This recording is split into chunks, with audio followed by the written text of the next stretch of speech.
जिस नेता ने राष्ट्रपति को सत्ता तक पहुंचाया, आज उसी नेता को सत्ता से बाहर कर दिया गया है। सेनेगल में सिर्फ प्राइम मिनिस्टर नहीं हटाया गया, पूरी सरकार भंग कर दी गई है। वेस्ट अफ्रीका का सबसे प्रॉमिसिंग राजनीतिक एक्सपेरिमेंट अब इंटरनल पावर स्ट्रगल में बदलता दिख रहा है। प्रेसिडेंट बसिरो दियोमाए फे ने अपने ही सबसे बड़े आलाई उस्माने सोंको को हटा दिया।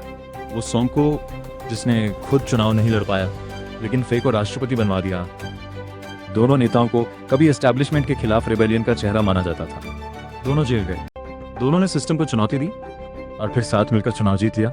लेकिन सत्ता अक्सर अलायंसेस से ज्यादा एम्बिशंस को मजबूत करती है।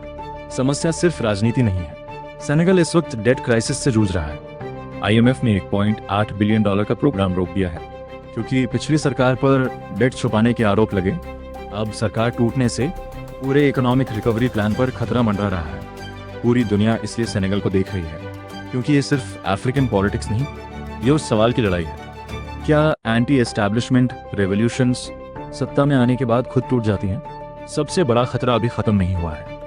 सोंको आज भी यूथ के बीच बेहद लोकप्रिय है और उसकी पार्टी पार्लियामेंट में मजबूत पकड़ रखती है।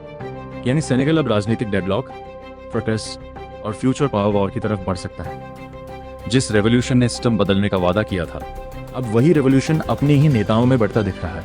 क्योंकि इतिहास गवाह है, कई बार सरकारें विपक्ष से नहीं, अपनों की महत्वाकांक्षाओं से गिरती हैं। क्या सेनेगल में ये सिर्फ राजनीतिक रिशफल है या आने वाले बड़े क्राइसिस की शुरुआत?